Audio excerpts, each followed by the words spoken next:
All right, welcome, guys. Get this. Welcome to episode 20 of New York Football Talk. Come on, snaps for us, snaps. 20 already in. That's crazy. Episode 20, man. Mess with my audio a bit. It's awesome to be back. 20 episodes. How do I sound, by the way? A little crackly. Yeah, we can work with it. I'll come in and come back out. For sure. You don't sound like that. Yo, I mean, also have Lyle in the chat already. Yeah, and he's chirping Dre, Mac Wi-Fi, and chirping you, Eon Time. He's good. No, I'm here. Honestly, back, bro. Welcome back, bro. We Back, missed you word. the past weeks. How you been, bro? I can't complain, bro. You know, a lot going on. I know it was a lot to discuss. Wish I was there with you guys, but I'm here now, so let's get to it. Yeah, man. I was gonna say we talked about E-Hall Tottenville stuff, which was crazy, but we got Tottenville Lincoln to talk about later in the show. That's gonna be good. And then me and you, we got to link up at Luha Eagle. We're gonna get into that as well. That's pretty crazy. That was dope. Eagle put on a show. Dude, actually, man. Eagle put on a show. I was gonna say I don't want to get like too much into it right now because I know we're gonna wait with like once Dre comes back and everything. Big statement, man. And a lot of people from Long Island that I know, like, just interested in the game. Like, this crowd was pretty good. Like, people popped out and were just like, yeah. It was like they were very, very fun to watch. And it was also good because like Luhai played just all these teams from like Delaware, Maryland. Like, we just didn't really have an idea of like some, at least like us, like locally, of their competition. But like it was good to do like a little PSAL versus Long Island action, and hopefully maybe more of it in the future. Absolutely. What does Luhai play? Like a national schedule? Yeah, they play like some sort of like a regional schedule where they play like a lot of different teams. Where I'm like, I just don't know that much about them. And so we gotta be tapped into PSAL and Catholics and stuff like that.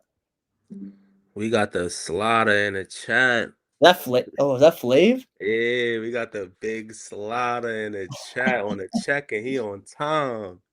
Shout out Flav. I was gonna say I have to catch up with him. He's riding high after this past weekend. Yeah. Them boys showed out. Yeah, shout out to Lyle with that comment, man. Shout out to Jared. I was gonna say I wish we could put the comments on the screen right now, but we're still waiting for Dre. But yeah, man. Thanks, Lyle. We're really trying to do our thing. We had a South Shore article, last 2 weeks ago, and then this past weekend, made out to Eagle and Luhai and stuff. So it'll be good this weekend. TBD. We'll see what's up. I must say, Jared, we haven't had that energy in the PSAL. It's been years. It's probably been double-digit years since the last time the PSL had that type of coverage. Like, the Daily News used to do it. So this is very big. So, we're trying, man. And like, guys, keep supporting, keep subscribing, just because it's a quarter. It's a quarter, guys. Yeah, it's 25 cents. It's 25 cents, and it goes a long way to like expanding the coverage, trying to keep it good. And like it's good, you know what I mean? Everyone should be subscribed for a quarter.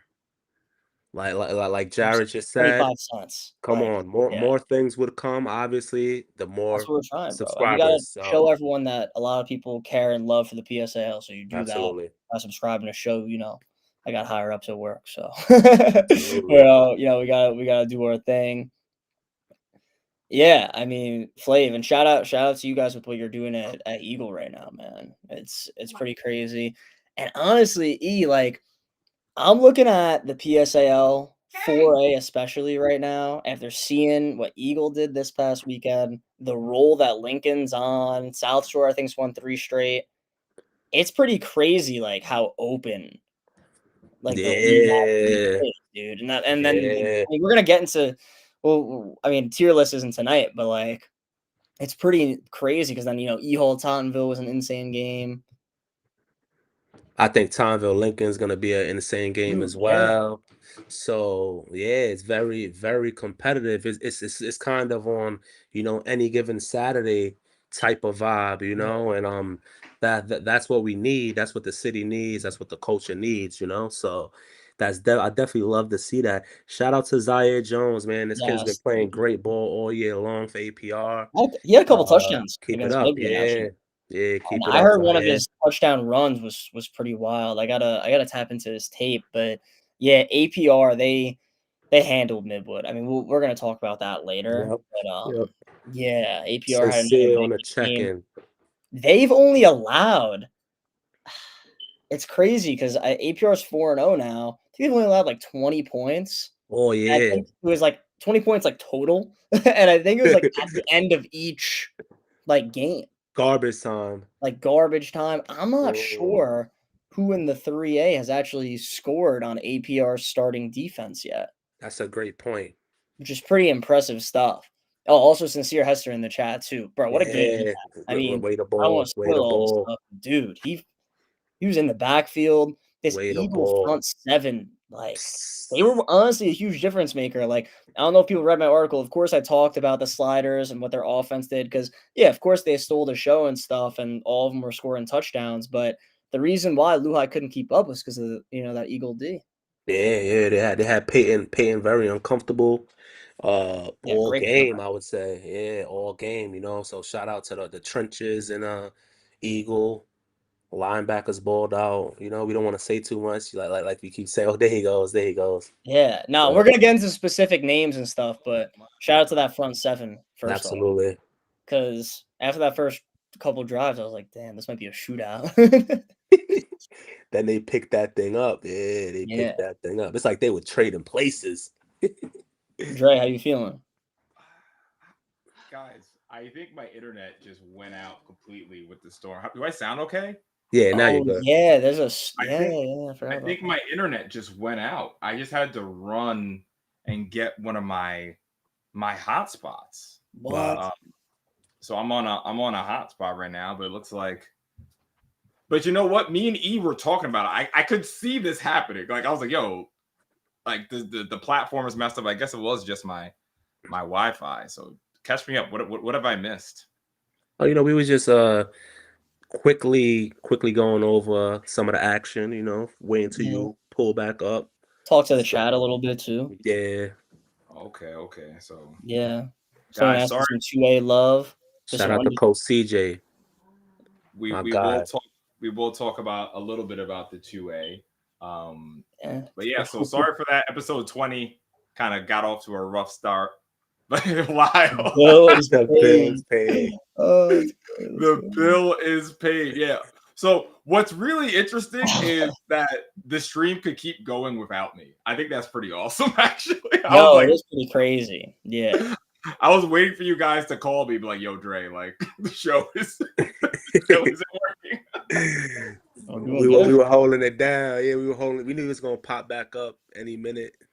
Yeah. So appreciate. That's why these guys get paid the big bucks, man. So let's start over. Welcome to episode 20 of New York Football Talk. It took us 20 episodes to have a catastrophe happen, so I guess we're doing all right, right? 1 in 20 isn't so bad, right?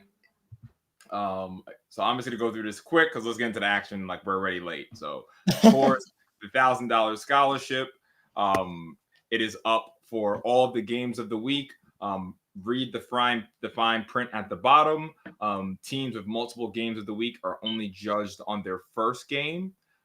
That applies directly to Tottenville. So Tottenville, you guys had your chance during the E-Hall game. So that's the game that we're using to judge you guys. We do have some flex games of the weeks. Games of the week. One of them I'm going to announce later on in the week on Instagram. The other one I am going to announce just in a moment. As a reminder, become a member of the Sage YouTube channel. I promise the internet will work better at the live streams than it is in my place right now. We had the weekend off unexpectedly, but we're coming back with a fury. We have 4 games this weekend. 4 games for you guys. Lit. So, all right, let's get right into it. Already, make sure you guys keep it positive in the chat. I already see some, but I'm getting ready to time out. Yeah. No, I think is that Manny telling? I think that's Manny just joking with him, trolling out there. I think that. Okay. See, that's how many. You see, I tell you, my trigger finger is quick. I was ready to get him out of here. I think he's just trolling his running back real quick. That's all. You suck. Yo, Manny, Manny, you almost got Thanos just now, Manny. You almost got Thanos just now. Oh man. All right, let's get into the announcement. Again, you guys have been waiting long enough. Thank you for Jared and E for holding it down. But the first flex game of the week, one of 2, is going to be FJM, the 4-0 Sharks against the 3-1 Knights of James Madison that we are going to dive into. Homecoming action. It's gonna be crazy. Like, guys, first thoughts on this matchup, man. Now in terms of Madison, tough L for them this past Friday night. I still think that's a team with enough playmakers to give the Sharks a run. Now QB1 number 1, I'm forgetting his name right now, in my opinion, he played very good. His playmakers have to make the plays for their quarterback. Now in terms of Sheepshead, I know Big Coop is back. Coop is back with a vengeance, so that's very big for the Sharks. And the Sharks are playing, they're rolling, they're hot, like you said, 4-0 football. Madison coming into the Shark Tank. Yeah, this is definitely going to be an exciting one for sure. Jared? Yeah, I mean, I'm super pumped for it. I think homecoming is gonna be like a great environment out at Sheepshead Bay. And listen, man, 2 Brooklyn schools, a lot of talent. I bet some of the kids know each other, and I think it should be really exciting. These young players from Madison have done a great job, and now they get a big test within the Sharks, right? Because listen, I was talking about APR's dominance a little bit before, but Sheepshead Bay. Jared, can I interrupt you? Because what you said is kind of controversial. Is it a test for Madison or is it a test for FJM? Definitely a test for Madison, but you can answer that, Jared. I think it's a huge. Well, I guess they got tested last week against Franklin K. Lane, but I want to see how these great sophomores from Madison do when the lights are super bright against FJM, who's got That's a lot of seniors, and I think it's going to be interesting. Just because FJM's got a lot of has the experience, and Madison more so still kind of learning. But hey, it's going to be a really, really interesting game. But the big one you guys already got talked about, Naeem Cooper is back. That's what I'm really interested to see, because I didn't forget about those non-league games. I hope you guys didn't either. He went crazy, and he also had 155 yards of offense, 2 touchdowns last game. Yeah. I mean, I'm jealous I can't come to that homecoming. It's going to be crazy. It is Mac, we did not forget, Mac. We did not forget. We didn't forget. You just happen to play the same day as St. Anthony's and Chaminade. It's killing me. But this might be the best marketed homecoming. It is, man. Mac has been on a marketing campaign for like the past 3 weeks. Oh my God, hilarious, man. But honestly, I still want to dig into that statement that you brought up, meaning, is it a test for Madison? Is it a test for FJM? This is one of the most intriguing matchups of the entire year in any division, honestly. I saw him in the chat before, Ray Annual. Let me know if I'm saying it right. Rayaniel. QB1. You're talking about QB1. Yeah, it's QB1 for Madison. Right. I'm gonna call you Ray for now. I did, dude. Bro, I did. Yeah, Backyard Barbecue is fire out at Lehigh, by the way.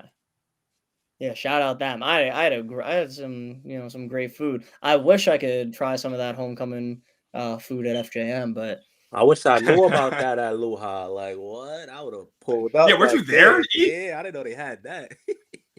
Backyard barbecue. I would have been over there.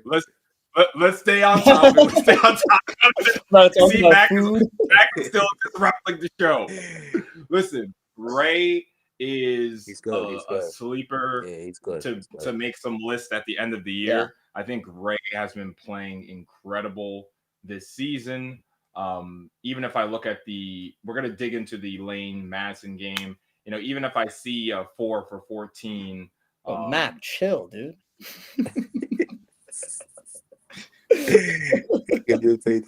No worries. Jealous. This whole episode is off the rails. Yeah, jealous already, but it's all good. It's all good.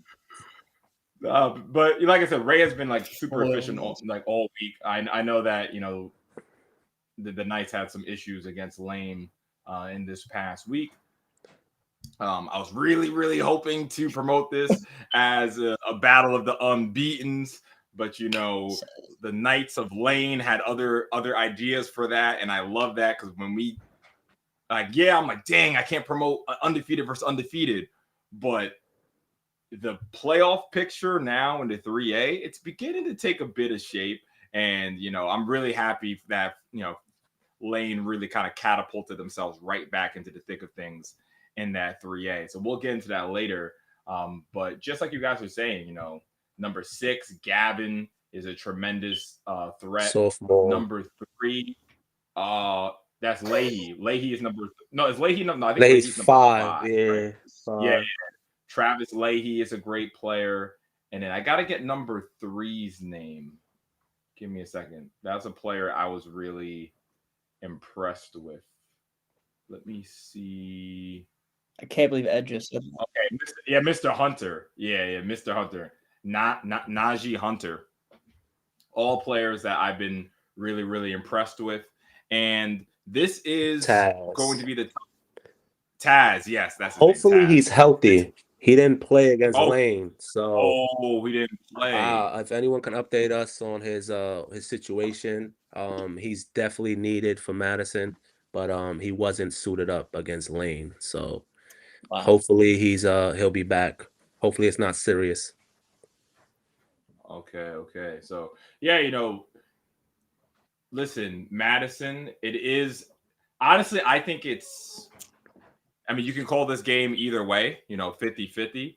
Madison has to be the ones to go to the Shark Tank. Okay. They have to go to the Shark Tank and upset a team on their homecoming. That's never, ever an easy thing to do. I'm sure, the Sharks are going to have the tank rocking. I'm sure the fans are going to get there early. So this is going to be huge to decide where what the playoff picture looks like. We're talking right now. We're gonna get into the 3A more later. But if I take a quick peek at it, right, there are 3 unbeaten teams. You have APR, you have Stuyvesant, and you have FJM. Stuyvesant and FJM have a rating of a 9.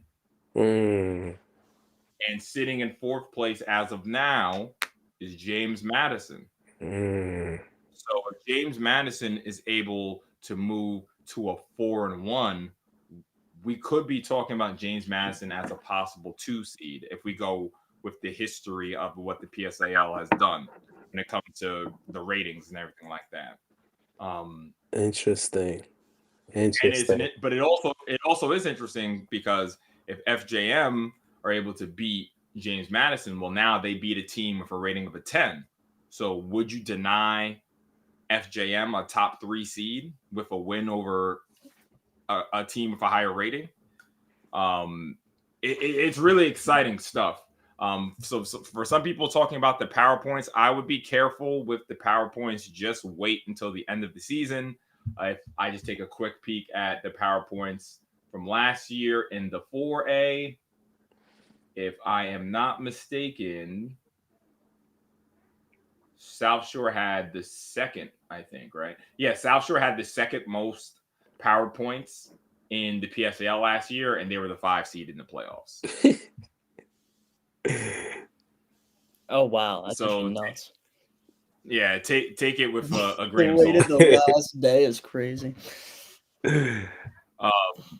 So yeah, it's huge, man. I'm really excited for this game. This game is in fact members only. If you Ed, you my guy. I have to on the graphic. I have to put them at FJM. There's still FJM on the PSAL website, so I have to market it that way. Yeah. So I'm going to put the link again to become a member. Again, this is a member only live stream. Not only is it member only to watch the stream live, but if you want to watch the replay of it, you have to be a member. So I'm really excited for this game. I'm really excited to see Mikey. I also think alongside Ray Annual, I think Mikey from Sheepshead is also knocking on the door to be on some of these lists at the end of the year. So anything else on this, guys? Yeah, I just want to say for Madison, I feel like two guys who must step up, who must have good games if Madison wants to pull this one out, is linebacker number 28, Kenneth Lucian. Oh, he's good. Yeah, the couple Madison games I've seen, he's definitely kind of like their anchor on defense. So he definitely has to come to play against FJM. And another guy, number 33, Dylan McDonald. He plays like edge, defensive end. He's very impactful to the Madison defense. He has to have a game as well. So number 28 and number 33 from Madison must show up if the Knights want to pull this one out. But definitely looking forward to this one.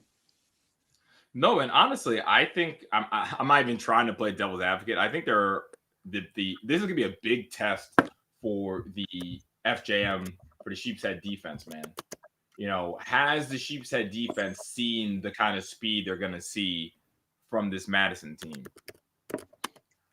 Yes, they have home field advantage, but they say defense travels, like speed travels as well. You know what I'm saying? Absolutely. So I'm going to be really interested to see, and Raniel is also a mobile quarterback. So I'm curious to see how the FJM defense is able to step up. Absolutely. All right. So again, that is FJM or Sheepshead Bay, whatever you guys want to say, versus James Madison, 4-0 versus 3-1, two of the top contenders for the championship into 3A, going up against each other. And it's going to be on Sage Media, members only, so make sure you guys tap in. All right. Let's get into from my knowledge, there was only one team that had in the 4A that had a game this weekend. And that was Eagle Academy traveling to Long Island. Big 55-25 win.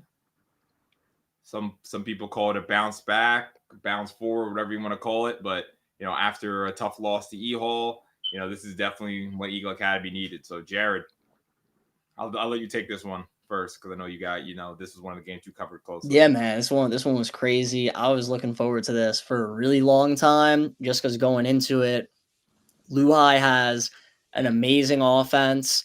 Quarterback will probably go D1. They have a receiver committed to Stanford right now, and another receiver who has a D1 offer as well within Cam Roy, who's really good. And so they have a lot of talent.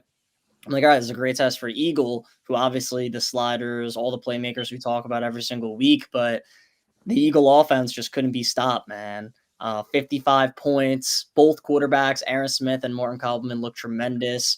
All the wideouts, Josiah Brown, Tyler Grayson, Zaire Schulters. I mean, check out TYJ's Instagram.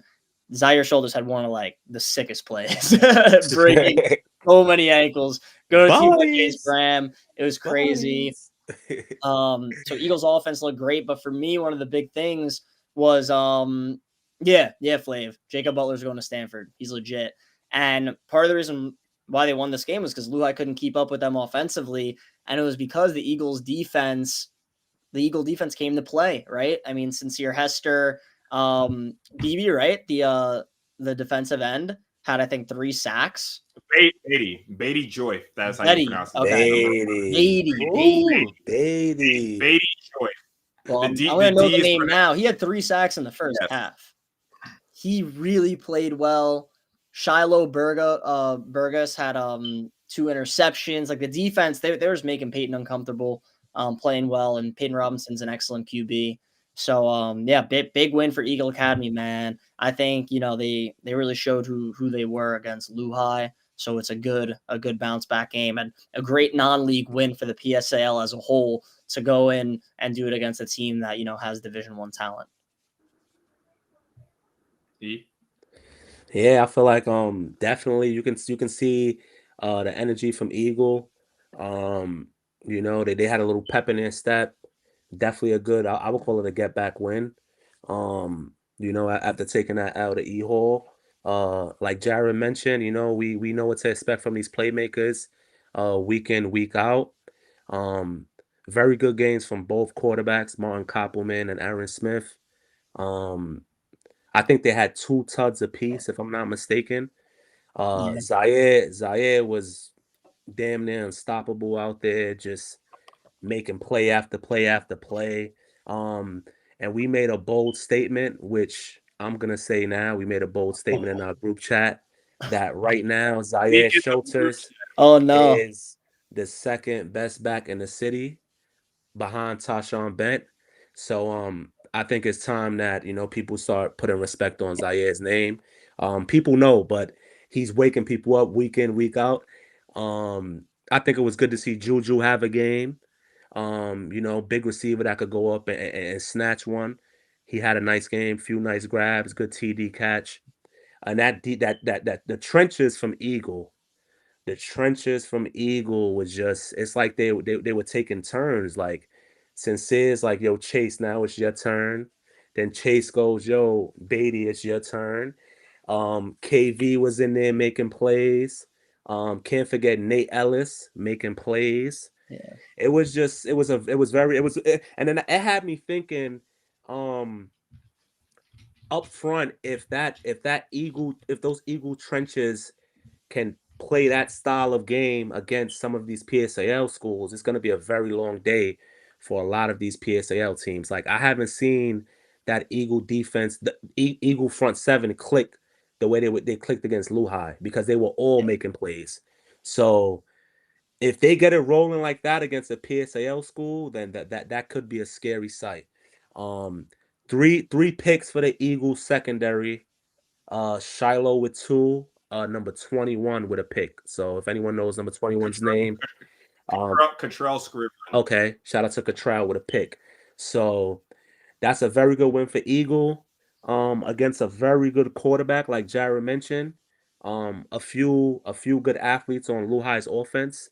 So it's not like they beat some slouches. This is an impressive win against a Luhai team that can play. So shout out to Eagle.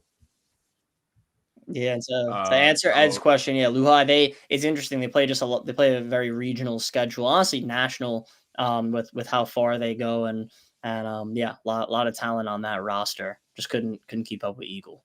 Mm-hmm. Oh, it's Corral. Excuse me, it's Corral Scribner. Excuse me. Corral. Shout out to Corral.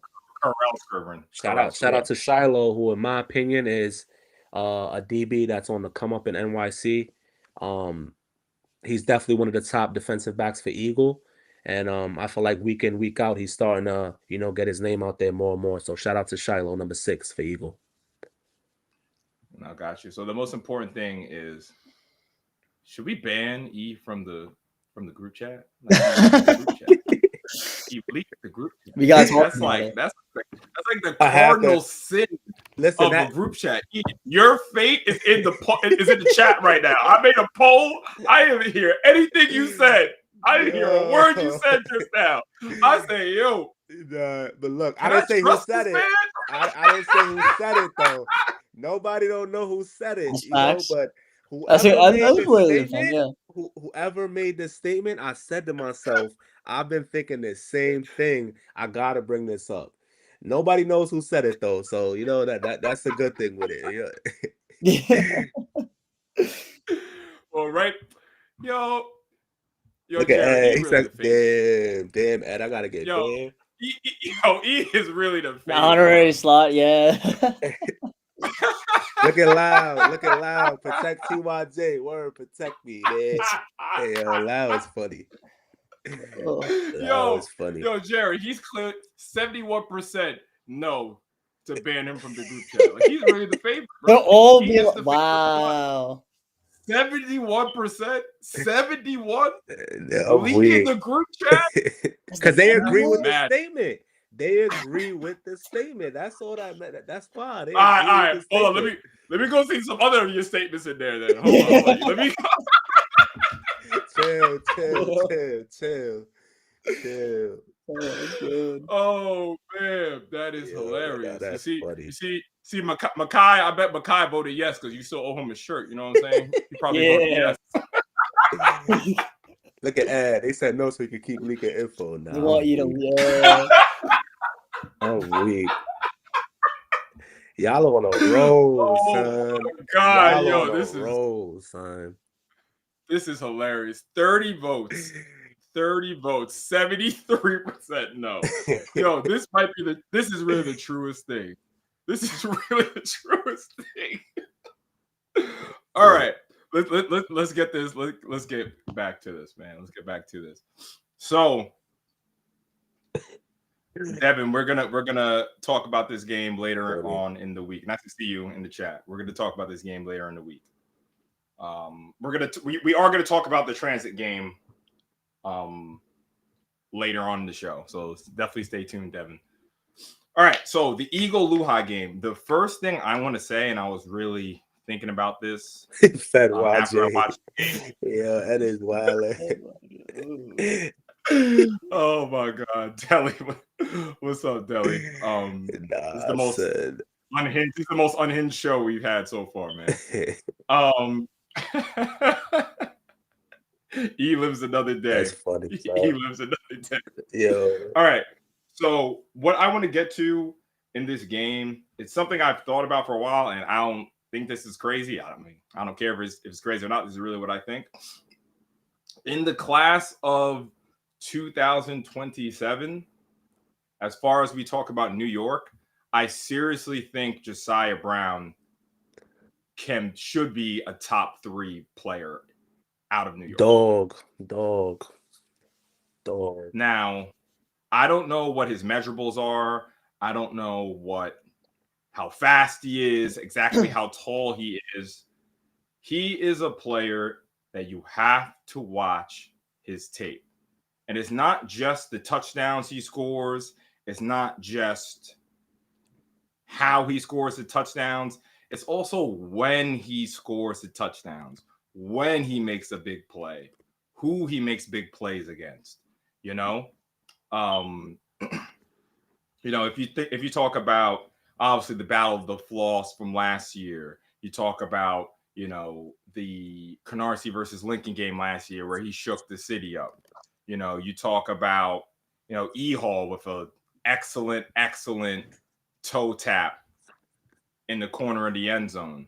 You know what I'm saying? Like, Josiah Brown is a tremendous player to me that really should get some real recognition. And I think he will get that as long as he goes to camps and the talent is going to show. Like, I feel like he's just a player that once coaches get eyes on him, like, they're going to fall in love with him. They're like, this guy, maybe he doesn't have the measurables that we need, XYZ, but he is a gamer. He is a player that he's going to learn quickly and he's going to make plays for us. And sometimes you can't see all of that with t-shirts and shorts on running a 40 or something like that. And I'm pretty sure he's pretty damn fast at that as well.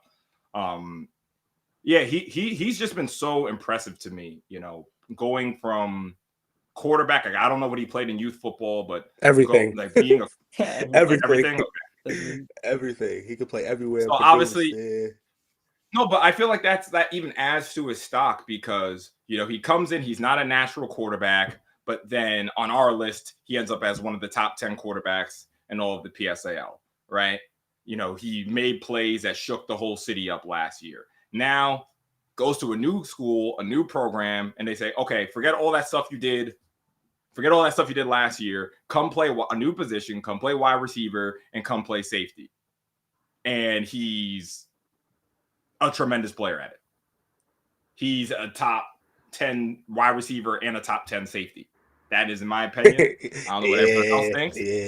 But he is. I'll tell you, he is. He's legit, man. I mean, so I'm just so impressed with Josiah Brown. I felt like, I kind of wanted to really give him his flowers because I feel like all year long, like especially playing alongside some of the dogs that he's with, I feel like it's almost like now, like Eagle have so many weapons that you can't separate them, and it's a very good problem to have. But as I feel like things are getting tighter, the competition is getting more heated. I really feel like we're going to continue to see Josiah rise up. And then he could possibly be someone who forces the other players to come up to his level. And the prime example of that is the E-Hall game. When I watched the film in that E-Hall game, I was like, yo, Josiah is up for this. Yeah. Gamer. So he definitely tested. Yep. Yeah, so I definitely want to give him his flowers, man. I also want to give Cameron Roy from Lehigh his flowers. That boy is a dog, man. Receiver, that receiver, yeah. He made that TD catch. Yo, y'all seen how he got up for that? I'm like, nah, he got up for that TD catch. Mm-hmm. He had over 100 yards receiving.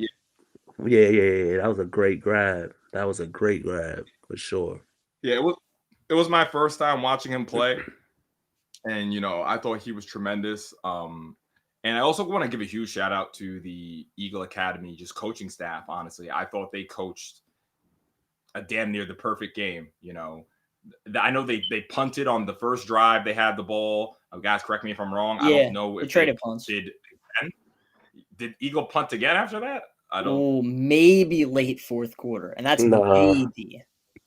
Yeah, after that first punt. Yeah, I was about to say after that first punt, it was straight action. I think they might have got stopped late fourth down in the first half or something like that. Like in Lehigh territory, they didn't punt though. Like they were getting. Oh yeah. Oh yeah, they did at the end of the first half. You're right. You're correct about that. All I remember was bombs over Baghdad. Bro, they were letting it fly, man. Yeah, it was. Yeah. And another player, like I know we touched on it, but Shiloh Burgess, like again, like I'm all about like the flow of the game. I say that, and I didn't write down exactly what the score was. I'm pretty sure the score was I think it was 14-6 or 21-6. I can't exactly remember, but Lehigh was driving, and Shiloh gets the pick. That was a great pick. That first pick he had, that was a great pick. Yeah, like all hands. He kind of had to. He was behind the receiver, but he saw the ball being thrown, and he kind of cut off the angle a bit.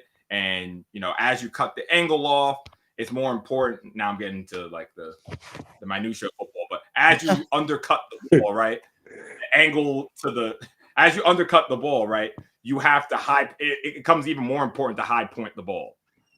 And he did that perfectly on that play. So huge shout out to Shiloh again. This is not his natural position, but he's making it look natural for him. And again, about the Eagle coaches, they really dialed up the blitzes tremendously. That day. Beatty Joyf was a man possessed. Possessed. Beatty balled out. Yes, when we talk about making a name for yourself, like this is how you do it. You go against a team that has Division I players. It was their homecoming, correct? It was their homecoming. And yeah, Eagle came out fired up. But listen, I do have to say because I've been so positive, giving Eagle love for the last 3 days. There's one thing I'm gonna say though, just to have some context with everybody. The one thing with Lehigh though, they're a pass heavy team, and they haven't really ran the ball extremely well this season. Their starting running back has had some injury problems. So a lot of it was passing, and Eagle played great, and that's awesome for their secondary. You guys have Tottenville soon. Will you guys stop the run? That's what I'm interested in. So let's see, because it's like, you know what I mean? You didn't really have to stop the run against Lehigh. Yeah. And that's no disrespect to the Crusaders and their ground game. It's just they had some injuries, and your strength is passing the football. So and they also played into the strength of Eagle Academy's defense, right? Like their pass rush, the blitzes they dial up. That is their strength. Exactly. So shout out to Eagle, very, very impressive win. But I really want to see what happens when you guys play a team that's gonna, ground and pound. So. Yeah, man.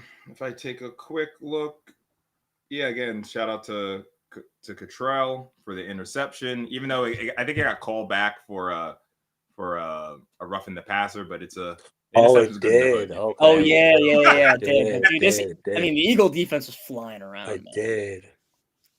Yeah, they were super impressive. I want to shout out number 76 because on a couple of those screens, I see him bending the corner, and he's 15 yards downfield with Zaire Schultz and Tyler Grayson. He's leading the way 15 yards downfield. And you don't see, no exaggeration, a couple of those screens, he's 10 to 15 yards down the field, leading the way for his backs on the screen. You don't see things like that. That was very impressive. Well, you don't see it that often, I should say. That was very impressive. So. Yeah, and I definitely want to give a special shout out to Luis. He was a player who started as a sophomore, and just personally, like at the end of the season, I definitely, all of his success is credit me for all of his success, of course. But I challenged him. I was like, "Yo, listen, man, like I really want to see you. Like you're in a rare opportunity. You have a rare opportunity where you played varsity as a sophomore. Like not everyone gets a chance to do that. So." You get 2 years to really, sophomore year. Okay, he's just a sophomore. He's getting to learn and stuff like that. Like I challenged him, like, yo, I want you to come back and be one of the best players in your position in the next year. And watching him in the off season, he did boxing in the off season. He got right in the weight room, and it's all paying off. So, huge shout out to Luis Teneo for sure. Anything else in this game, guys? No, be good. No, just shout out Eagle, man. Really impressive. Yeah. All right, so we're gonna get right into the game of the week preview. This game will be sponsored by Tottenville High School, so everyone can watch. Wow. It is going to be, of course, Tottenville versus Lincoln at 100 Luton Avenue. And I want to give this one to E first because I know you're excited for this one. Yeah, absolutely. But I just want to start it off with saying I don't know why Lincoln didn't get this game at home. Last year they had to go to 100 Luton. That's pretty crazy. And yeah, bro, come on. And then the PCL, we gotta go back to that matters. Come on, now we gotta go back to absolutely. We gotta go back to 100 Luton. But the game still got to be played. I think this is going to be a very good game. Lincoln showed that they can go toe to toe with Curtis already.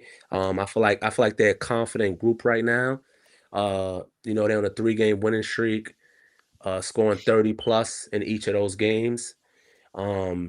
So I feel like Lincoln is going to come into 100 Luton and they're going to put up a fight. I really feel that way. Now, the obvious is, can they really slow down Tyshawn and Corey? That's the big question with this one. But yeah, I feel like this is it's always a good matchup here. Coach O'Connor He prepares his guys for these type of games.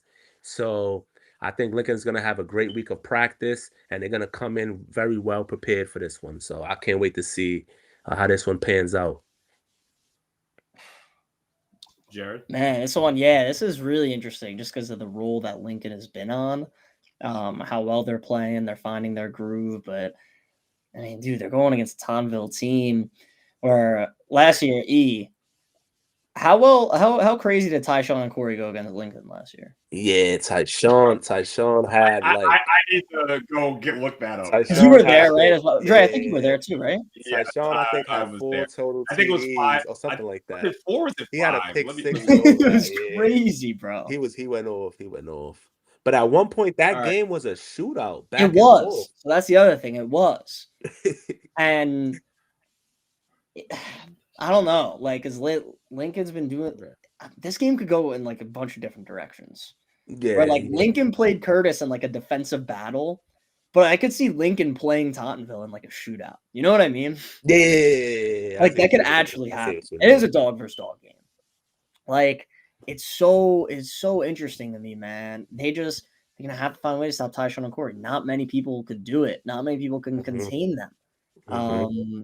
Yeah, so that's gonna be a huge factor. And also in their big games, at least what they did against E-Hall, Tottenville was letting Justin McGuire throw the rock all over the field.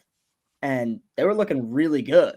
So it's like now you get the pass game that Tottenville is going to unleash because this is, a big opponent, and it becomes very, very difficult to stop them. So they're going to get, I think Tottenville is going to get their points some way, somehow, whether it's through the air or on the ground. They're going to get their points. Will Lincoln's offense be able to kind of keep up in this one? So the stat line last year was 35 to 14. No way. My bad, Jay. 22 attempts. No, you're good. Yeah. 22 attempts, 201 yards, 3 touchdowns, and a pick 6. He had a 50-yard pick 6. That was Tyshawn, just Tyshawn. Yeah. He also had a sack. Corey didn't play that game. Corey did play this game, actually. Yes. I could have sworn Corey didn't play that game. Yeah, Corey played. Oh no, Corey did play. I'm bugging. Yeah, he definitely scored. Yeah, Corey did play. My bad. Yeah. 18 rushes, 187 yards, and 2 touchdowns. That's ridiculous.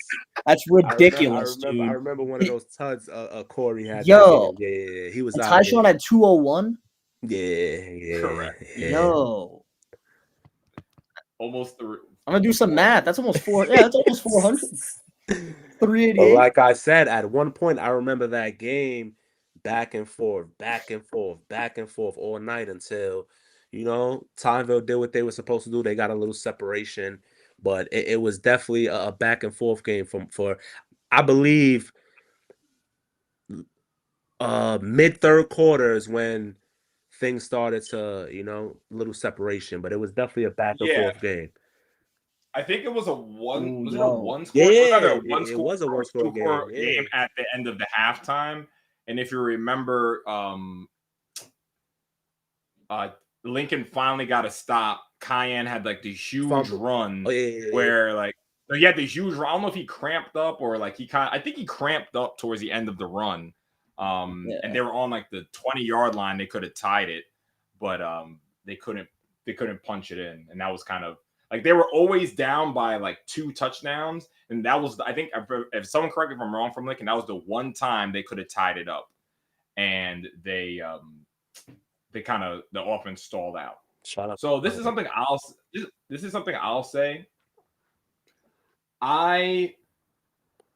Tottenville is a very, very scary team because coming into this matchup, I actually like Lincoln's front 7 versus Tottenville's front 7. Brian Marseille, I can finally say it right. Brian Marseille, number 63 from Lincoln, is, from what I've seen, he is one of the best players in this league. Every time I've seen him play, he has just impressed me so much. Obviously, you have Ron Jones, like everyone's favorite player on this list on the podcast. Yeah, kid's amazing. And I think is it number 13? Let me try to. I think it's number 13. Yes. His name is Mr.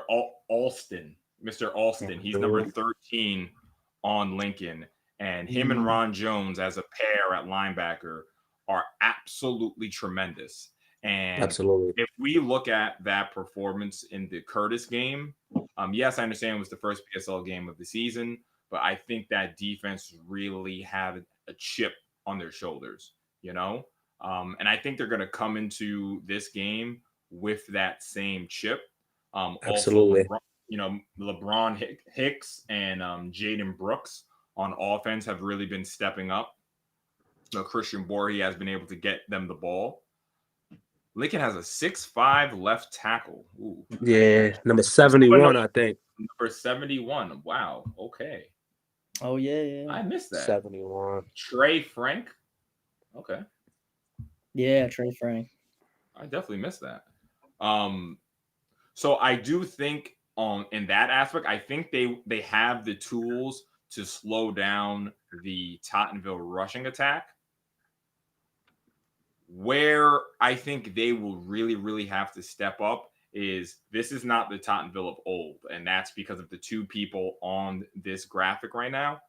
Justin McGuire and Nick Constantino and friends all of a sudden are incredible this year. And friends. Absolutely incredible. Gavin Ledwith, Corey Brown when he wants to split out. And they have a good tight end, number 9 as well. They have a tremendous amount of weapons, and Justin McGuire is looking like a top 2 quarterback in this league right now. And again, you're at Alejandro Luton, so it is going to be a big test for this Lincoln team. That I would definitely call them the underdogs, but I really don't see. It's an interesting matchup. I think it's really going to come down to the offense.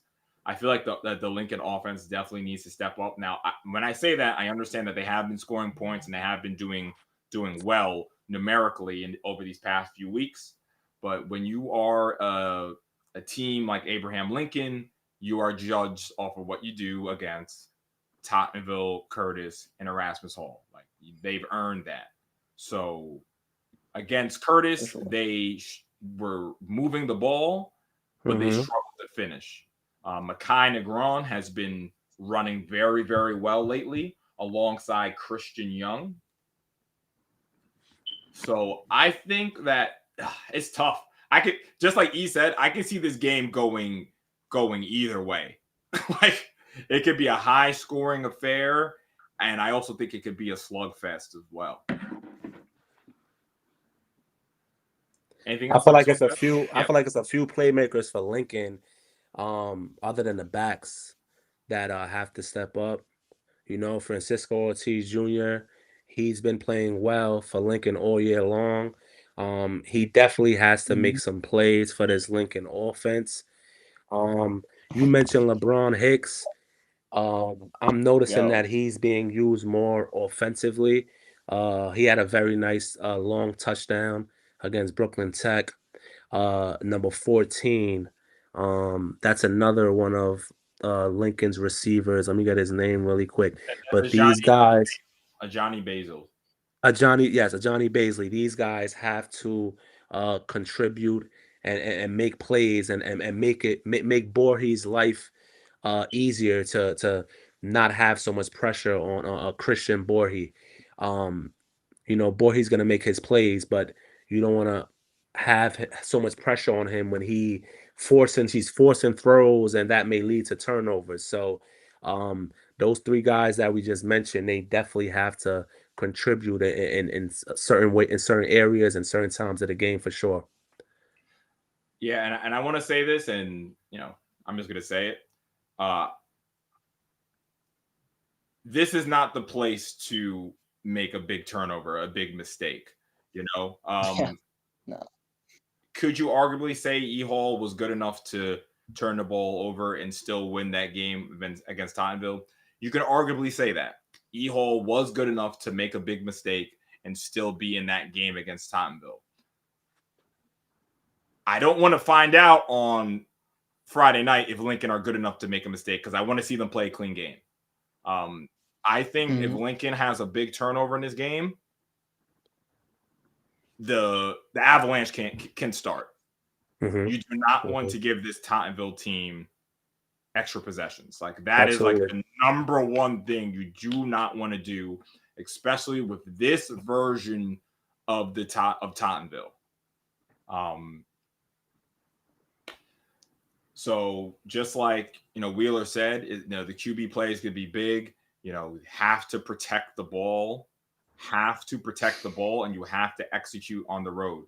Another thing that Tottenville did so well in that Erasmus Hall game, and one day we'll have some advanced stats or whatever, but like third down conversion rate, they had to have had an over 60% third down conversion rate against people. Like Wheeler, you can tell me if I'm wrong, but like it had to have been over 60%. And I might I think I'm being nice because it might have been over 70.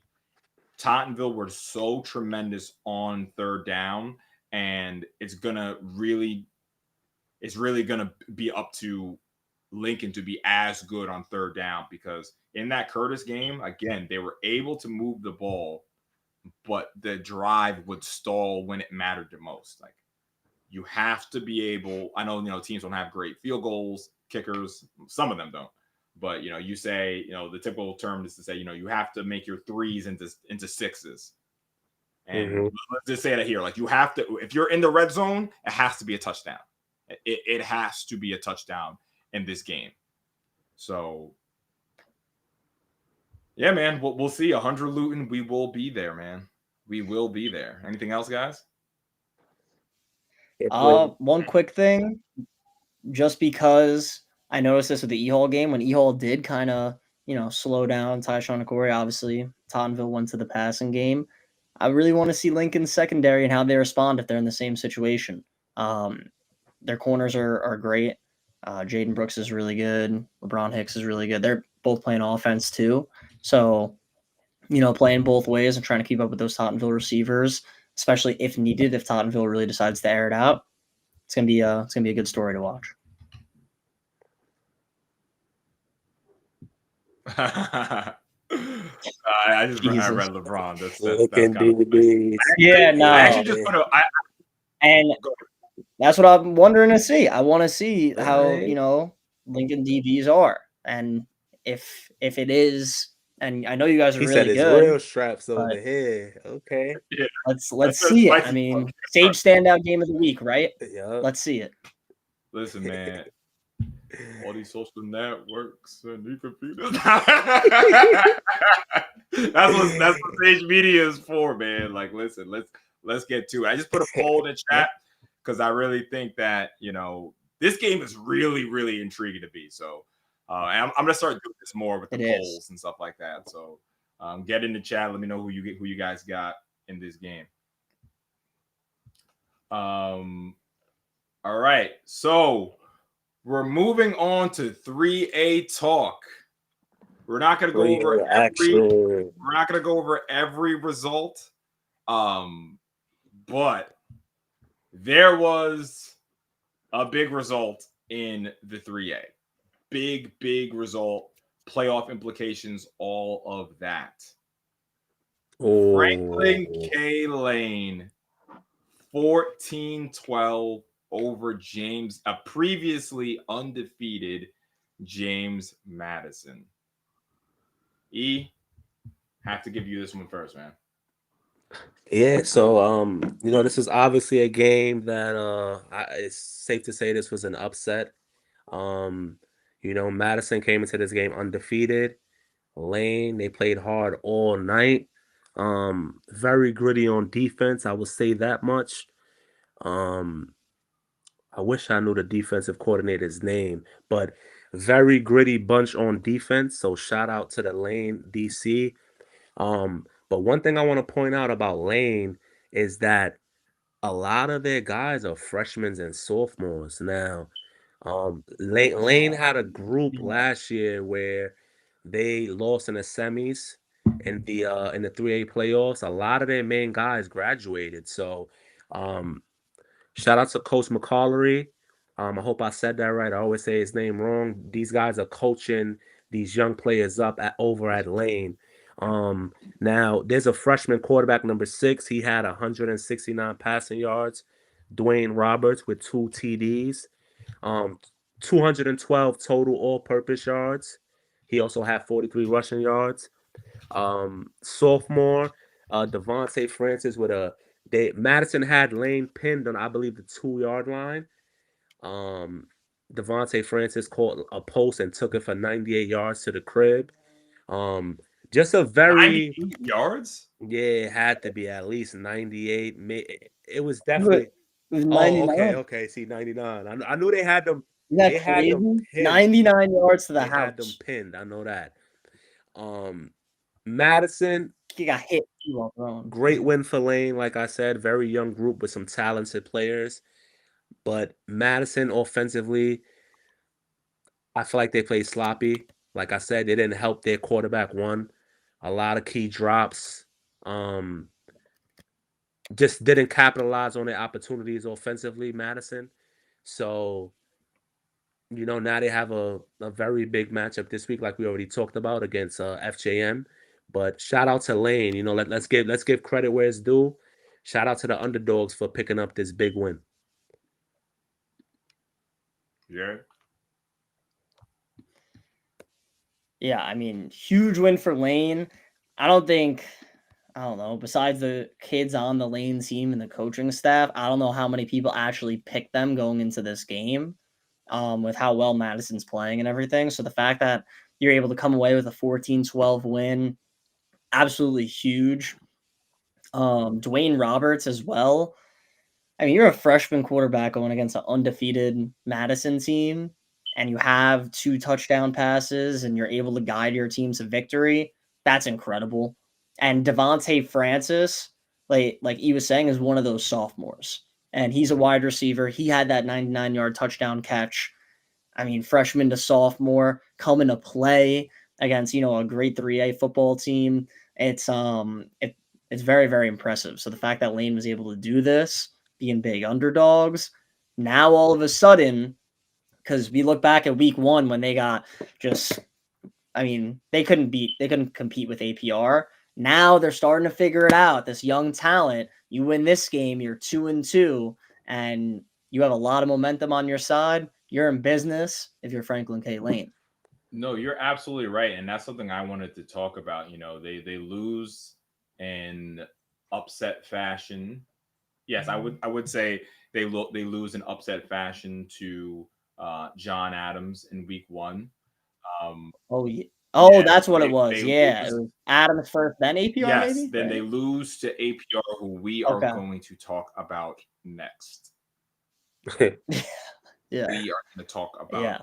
A. Philip Randolph next. They lose big to APR, and they really, really bounce back. And a huge shout out to the coaching staff, because Lane was a team I was disappointed to see them come out at 0-2.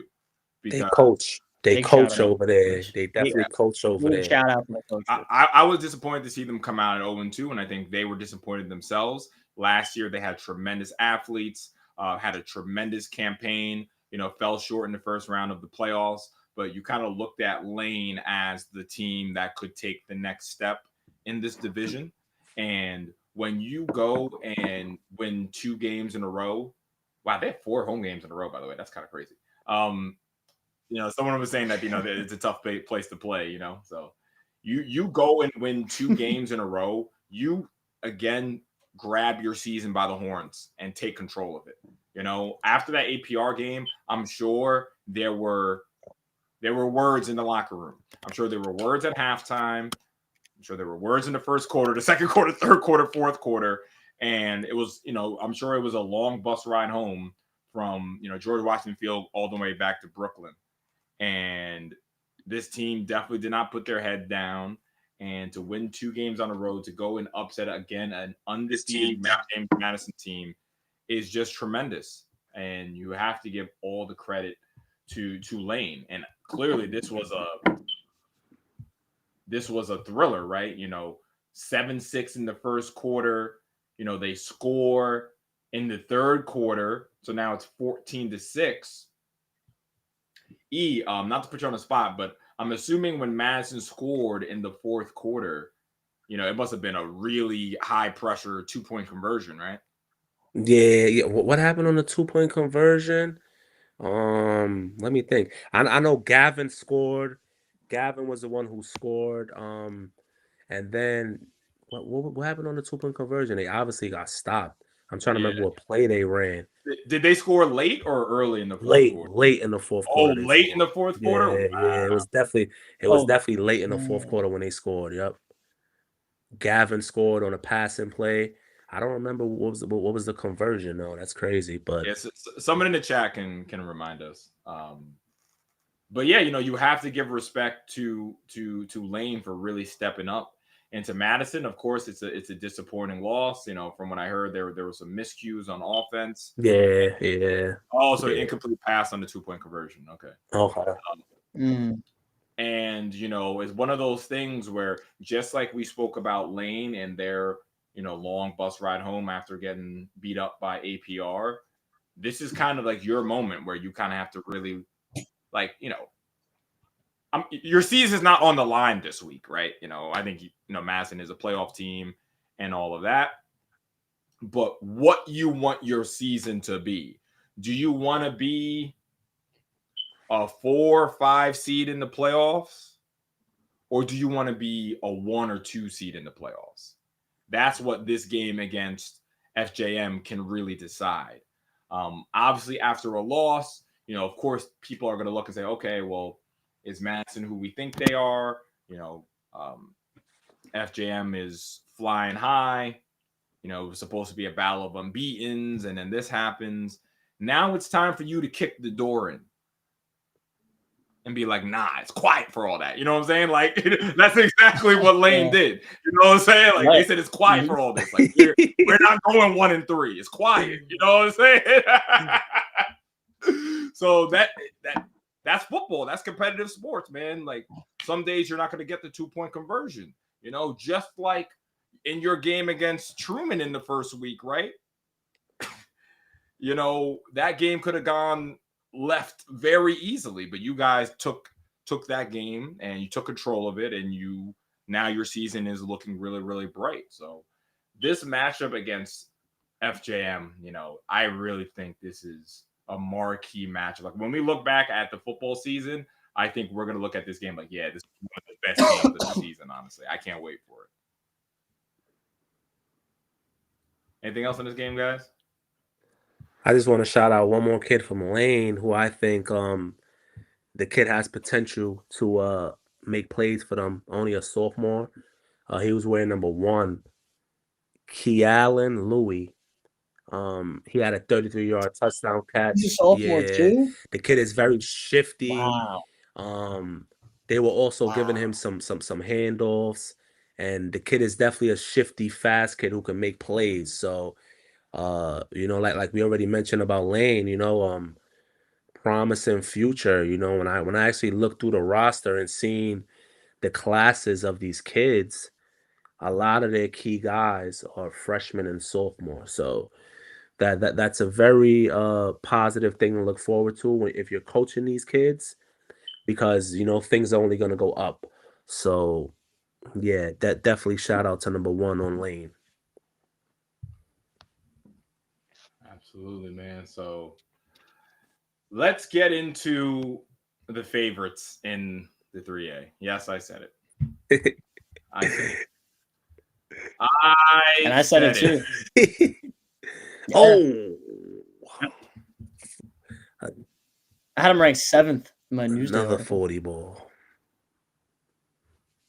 Crazy. Like 7th in the whole league, I mean, obviously. This wasn't even, wow. Yeah, this wasn't even close. A. Philip Randolph, 47, Midwood, nothing. Dang. Listen, you know what? Let's continue to disrespect APR. APR, you guys can do some more. When I look back at the tape, it could have been. Max, stay throwing the show up. Stop it, Mac. All right, dude. Listen, you go APR. It could have been 64. You can't leave points on the table.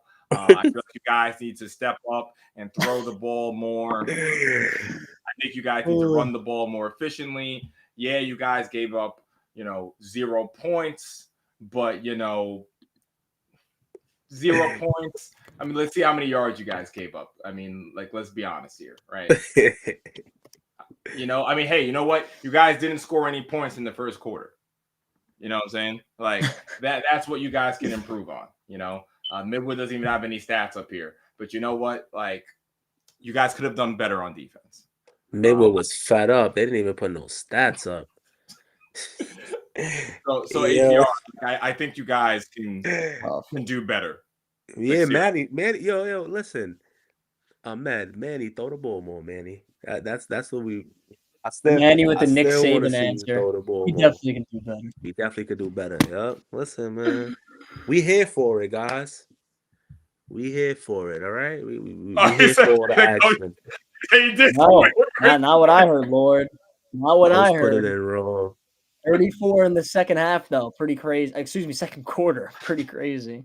Yo, who wants to talk about this one? Who wants to seriously talk about this one first? Because I mean, it's Drake could take it. I'll go first. Jared could take it. Yeah, please go.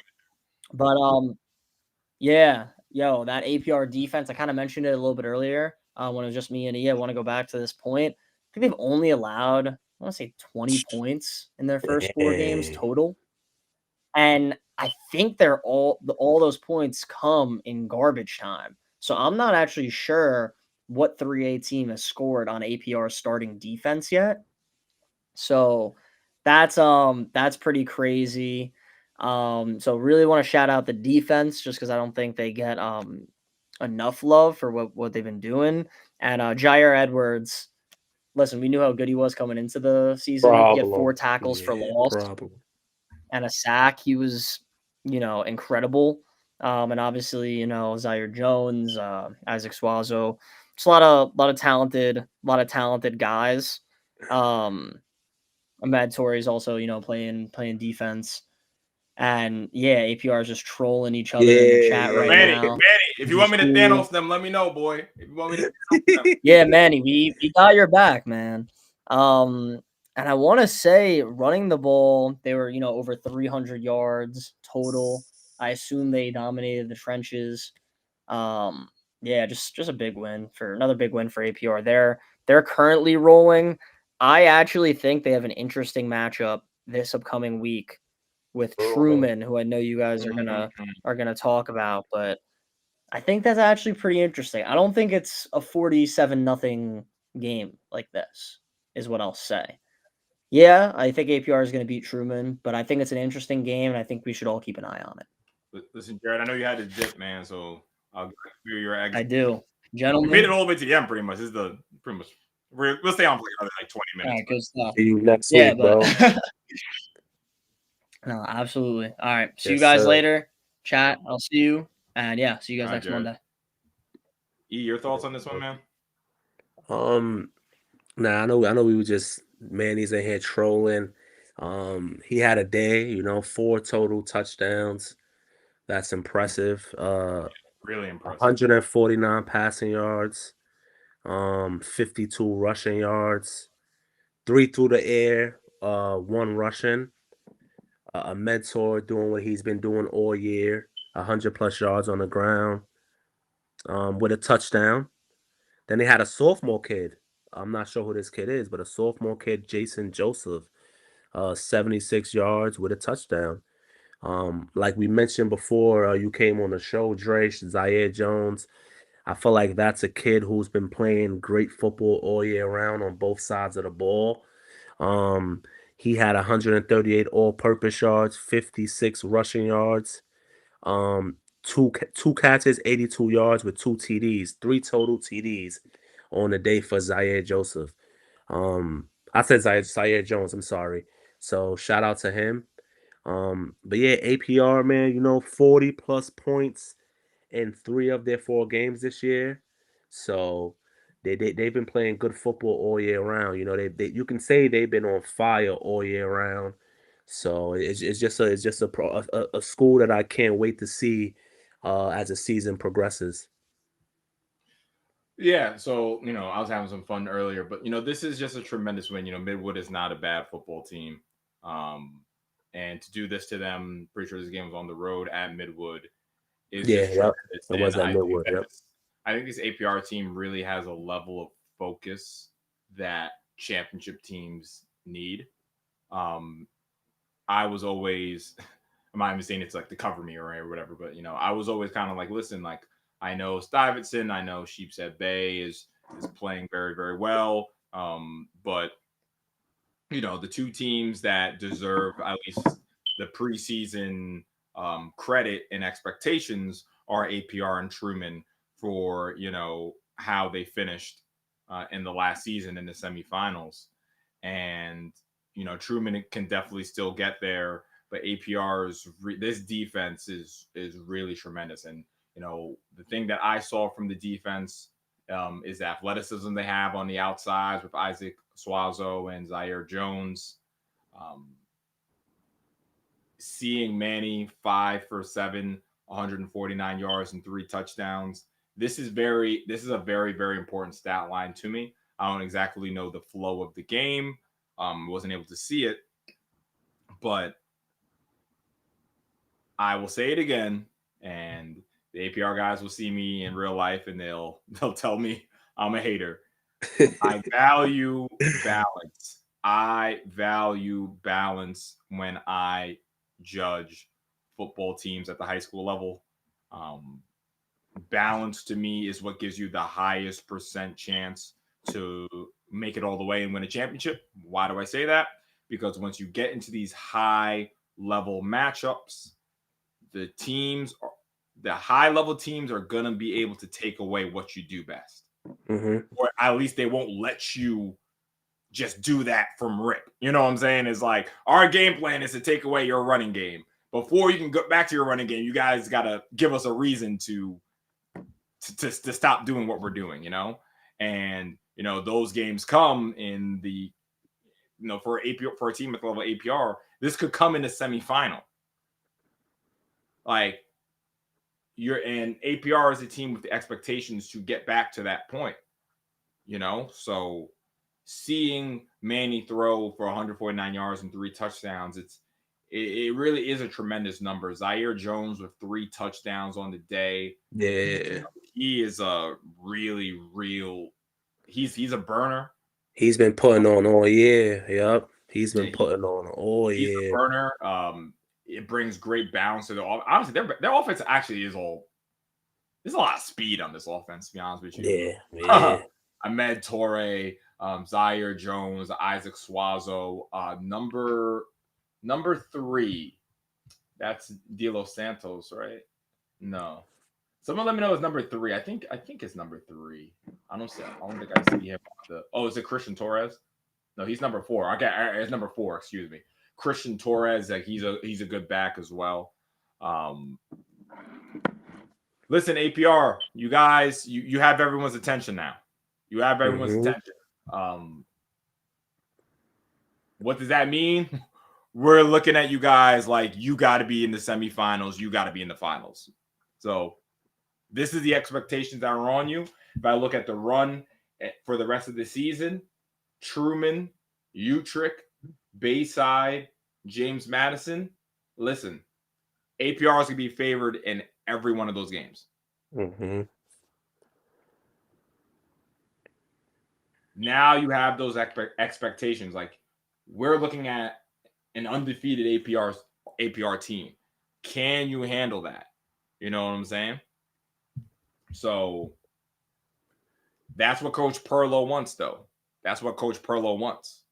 So we'll see how it goes. And I want to take a look. I'm going to share my screen, and we're going to take a look at the 3A playoffs right now because they are taking a bit of shape now. Let's see. Give me a second. I'll probably have to zoom in a bit.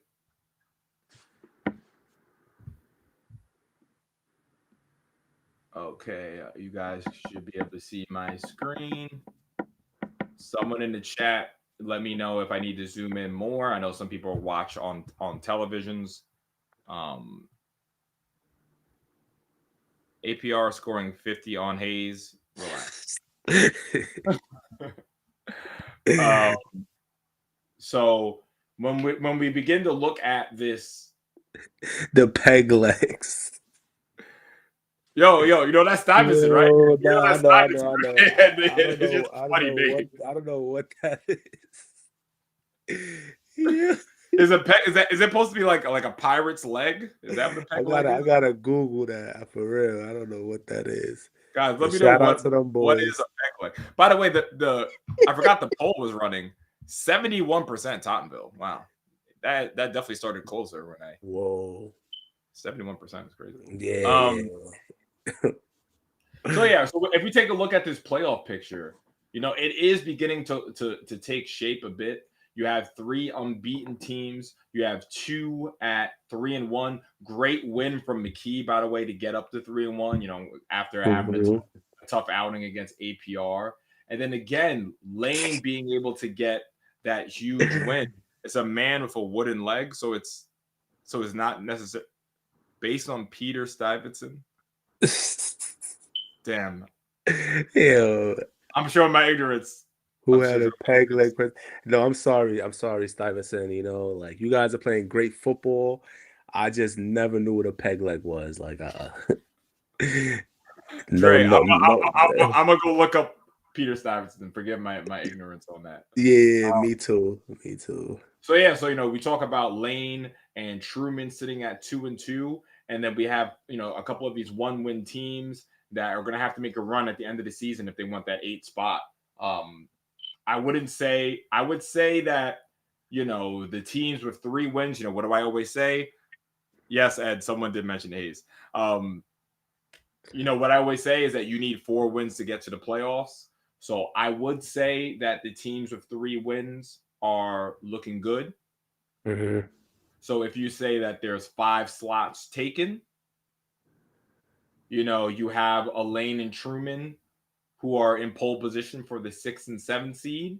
And, you know, Midwood, I know you guys got beat up in this game, but it's definitely not over. Pick yourselves back up, dust yourselves off. You know, Bayside, John Adams, Utrecht, you guys are still in it. You know, Cardozo, Lehman, it's going to be an uphill battle for you. But if you can really pull off a great stretch at the end of the season, maybe you can pull yourself back into this playoff race. And now we have to think of ratings, right? Let's say it stays the way it is, right? And if we talk about, if we just assume what they all right, so, hold on. Where is this comment? Hold on a second. Did someone already take this comment out? Yo, Tone, please don't don't say stuff like that. Ew. I think someone already took that out, but Ew. All right. Anyway, those funny. So like the YouTube chat.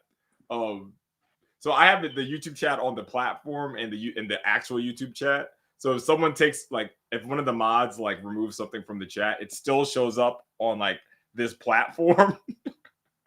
So I'm like, why can't I find it? I have to remove that from the chat. Anyway, we love Tone here though. All right, let's get back to it. So listen, if it goes the way we think it's gonna go as far as the ratings go, you have APR as the 1 seed, Madison as the 2 seed, McKee as the 3 seed, Lane as the 4 seed, Truman as the 5 seed. Golly.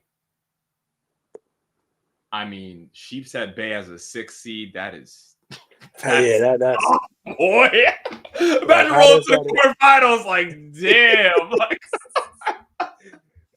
That gets tricky, man. That's crazy. That gets extra tricky. And you know, some people from Sheepshead might be a little frustrated.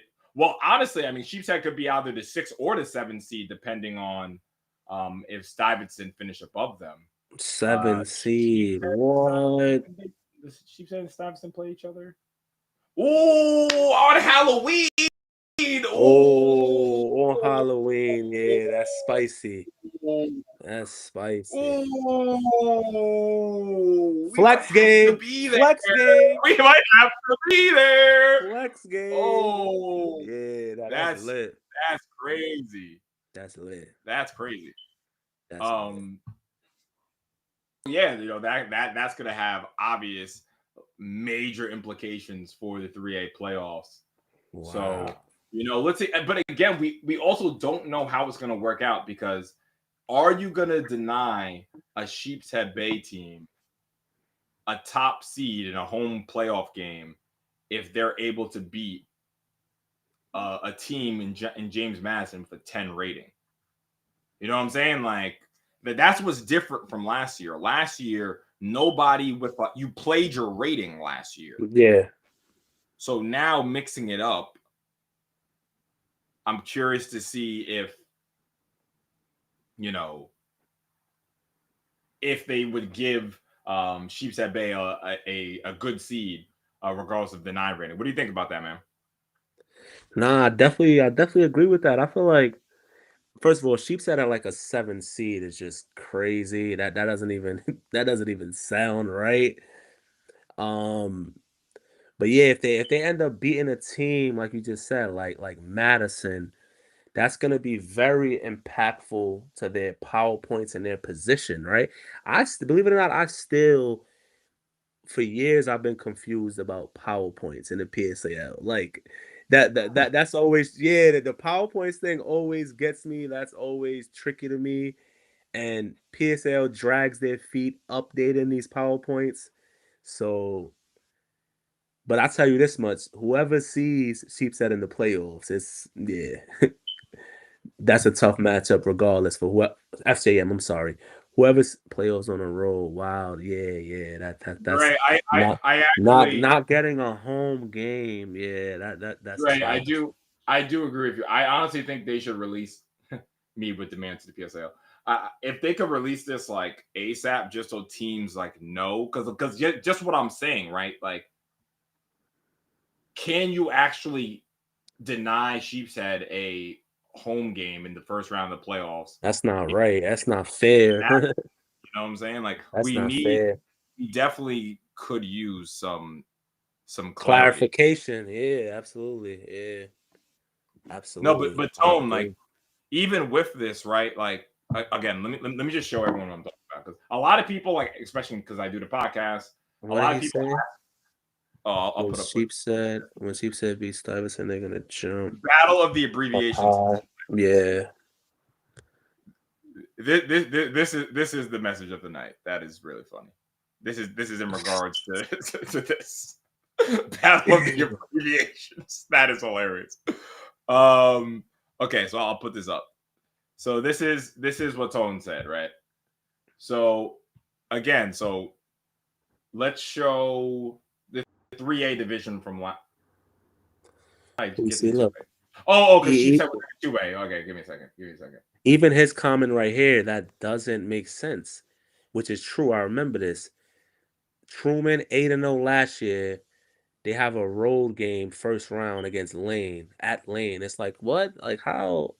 Okay. So I'll explain it for everyone, right? So that's ridiculous. This is how it worked last year, right? So obviously you see Lane here undefeated with 1,022 points, right? To be honest with you, PowerPoints were used as so if you think about sorting, the first sort was this strength of schedule. That was the first sort. The second sort were the PowerPoints. So Truman's PowerPoints were truly only ranked up against Lehman's PowerPoints. Right? So someone remind me, I forget who made the playoffs. Was it Stuyvesant? I forget how they figured this whole thing out. I think they flipped the coin. Someone told me. They flipped the coin last year for sure. Yeah. So yes, so the seedings in the playoffs were Fort Hamilton were the number 1 seed, Brooklyn Tech were the number 2 seed, APR was the number 3 seed, and then Lane was the number 4 seed, and then Truman was the 5 seed. So that is how it worked last season. If I also go to the 4A, just to hammer in my point, right? You obviously have South Shore here, 8-0 undefeated with 1185 power points, right? Their power points were only ranked against John F. Kennedy. That's why the 4A were Curtis as the 1 seed, Ehaw as a 2 seed, Tottenville as a 3 seed. You see Lincoln is all the way down here. What is this? 1, 2, 3, 4, 5, 6. Lincoln is the 6th team at 5-3, and they were the 4 seed in the playoffs. So this is how it worked last year. This is a good point from Mac here, right? You know, the PSI has new commissioner, so let's see. So the difference is, right? So if I go to South, if I go to South, someone called me during the podcast. Are you kidding me? All right. Someone who watches the podcast. Anyway, guys, if you take a screenshot of this, right, the ratings, right, if we go to South Shore schedule, right, that's their schedule for this year. If you go to South Shore schedule, they played. I didn't know they played. Oh, they did play James Madison. I forgot about that. Right. Yeah. That was a league game. Yes, it was. Okay. So they played Madison. They had a rating of. They had a lower rating. Clinton had a lower rating. Midwood had a lower rating.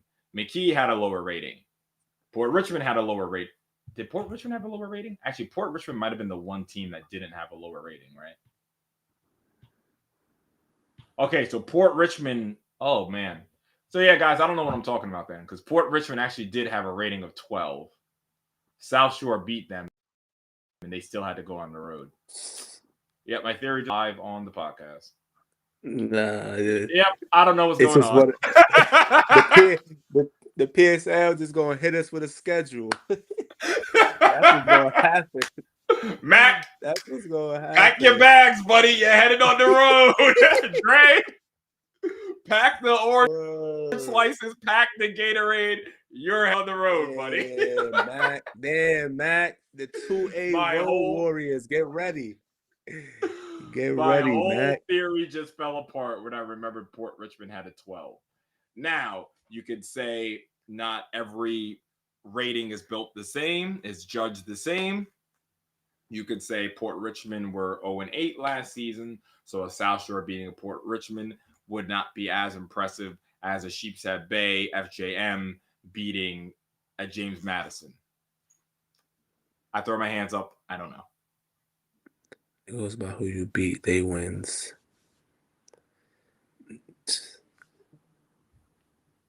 Don't get it. Listen, yeah. That's a perfect way to just no.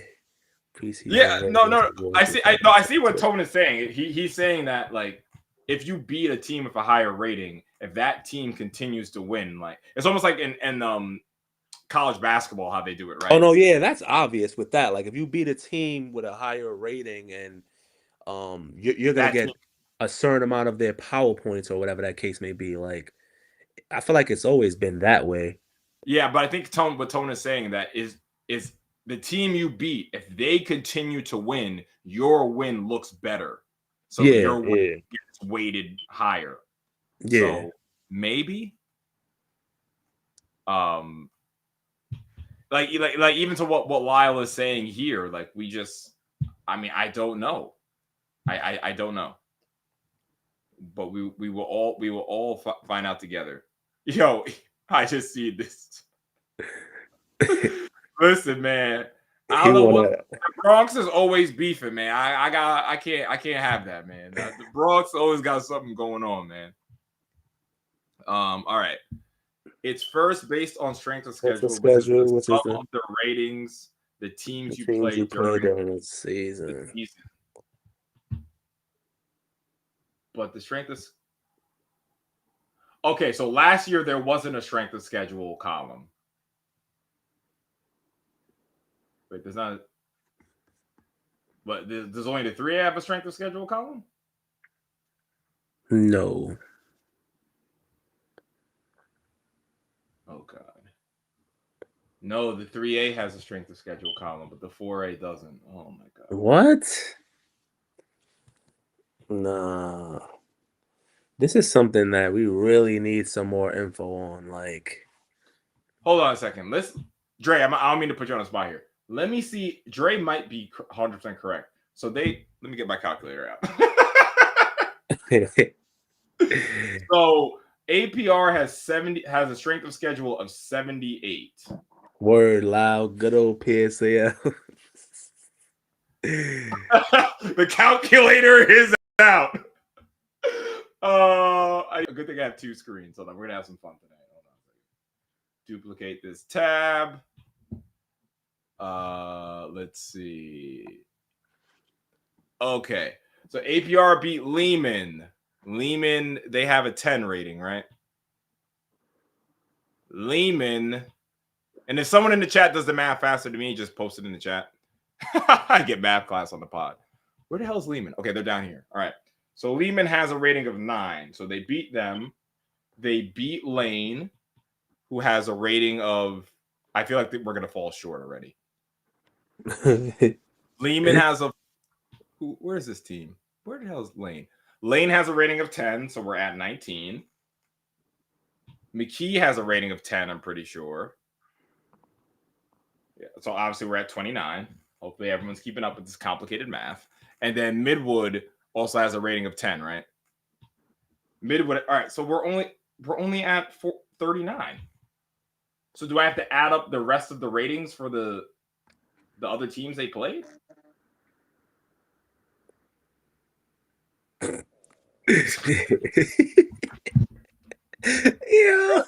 we ain't trying to figure this out. Like, yo, I really want to contact a commissioner too, for real. Like, yo. Wait a minute. You see on this screen, when I'm on the APR screen, there's no strength of schedule. But then when you go to the standings, it shows the strength of schedule. Yeah, it shows the strength of schedule when you go here. That is. No, sorry, Dre. I don't think your theory is correct though, Dre, because APR, Madison, and McKee all have a rating of 78. Yeah, I was gonna say that. Why are those numbers that close? Oh, add the rating for the remaining teams. What? Lyle. Carried it to where?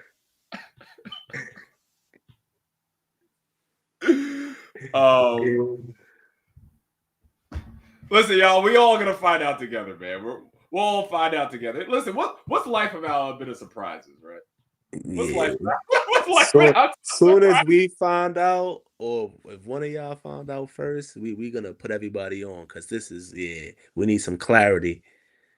We need some clarity. 60 plus 18 equals 78. Dre just solved it.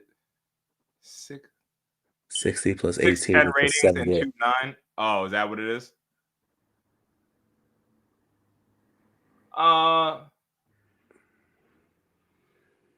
Yeah, so all right. No, but Dre, hold on. Oh God, I'm going to end the podcast. What did Dre say before? He said it's first based on strength of schedule. Oh, but Dre, hold on.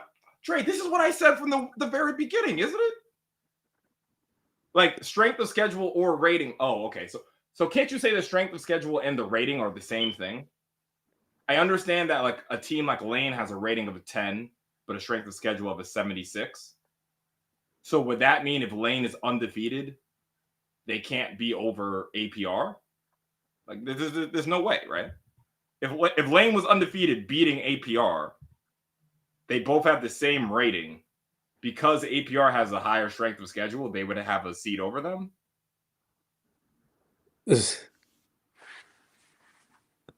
I don't think so. Sorry. I did say that I was going to talk about the 2A. My fault, E and chat. So let's show the 2A some love real quick. Hold on. No, it's not, because some teams play 3.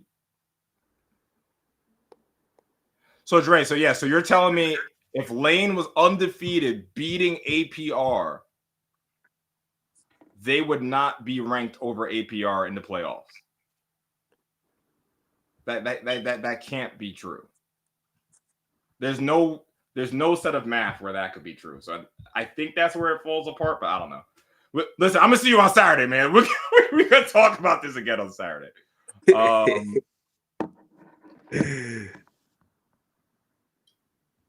Let me get this on the screen. Honestly, Tone, that would be fire. Good idea, Tone. That would be fire. That would be fire, actually. That is a good idea. Word. Bring some higher ups who can explain it. They know all of the facts. Yeah, that's true. That'd be a great show. That is a good point. Huh. All right. To take a quick look at the 3A, the 2A, the first thing I want to do is give a huge claps and round of applause for boys and girls. Because boys and girls were the butt of every joke last year. Like, oh, what's happening at boys and girls? What's happening at boys and girls?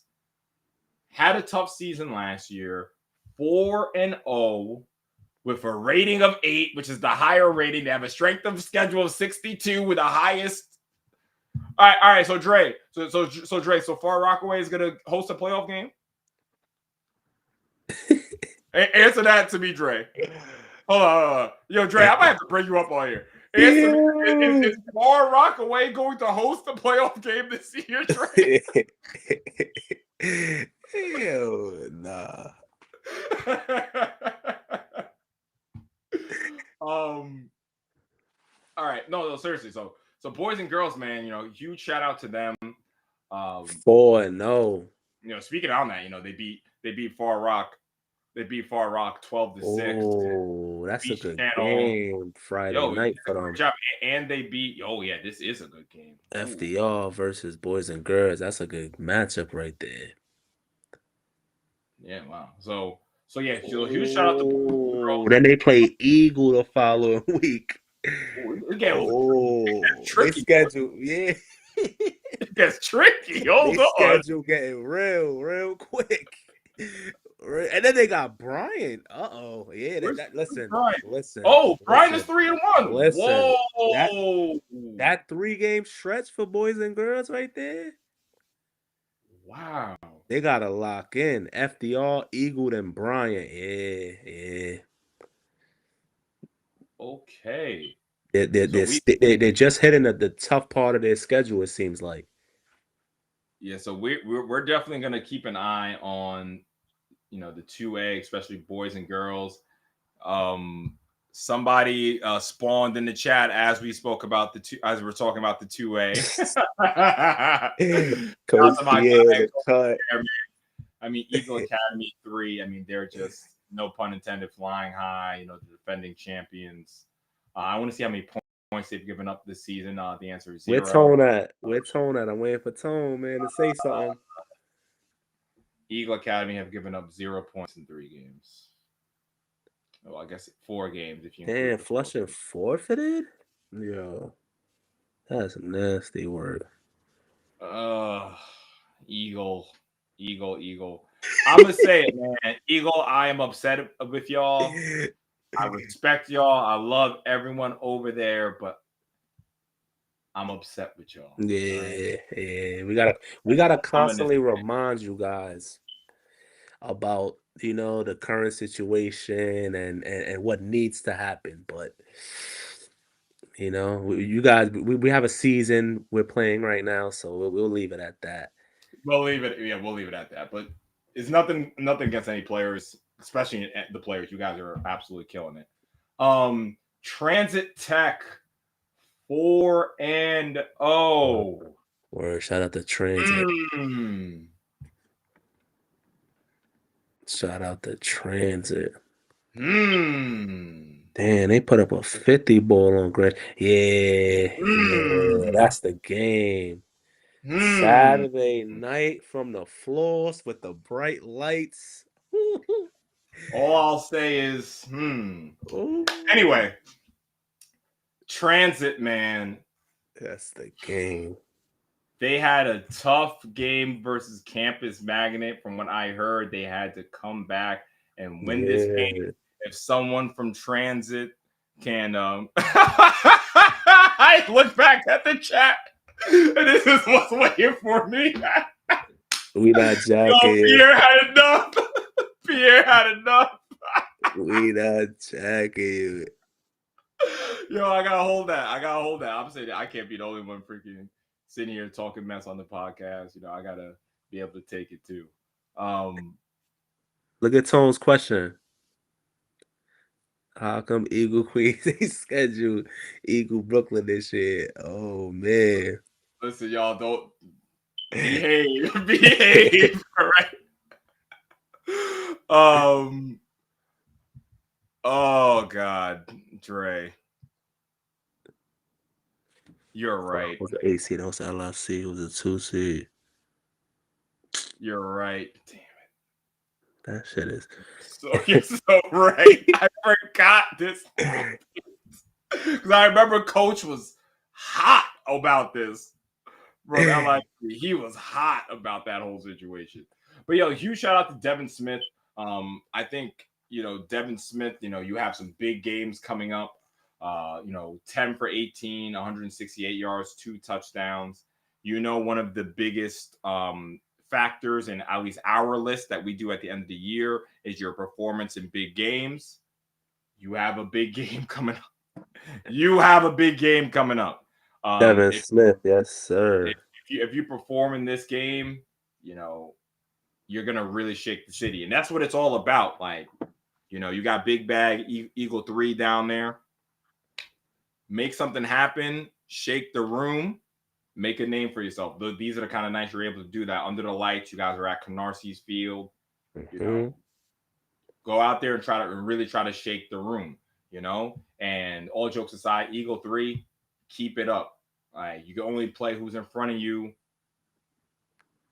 If I'm not mistaken, are they the 2-time Pierre? Are you guys the 2-time defending champions or just the defending champions? I actually don't remember. They might have won 2 in a row, haven't they? Yeah, yep, 2 times. 2 times. Yeah. Yep. So they're going for the 3P right now, right? Yep.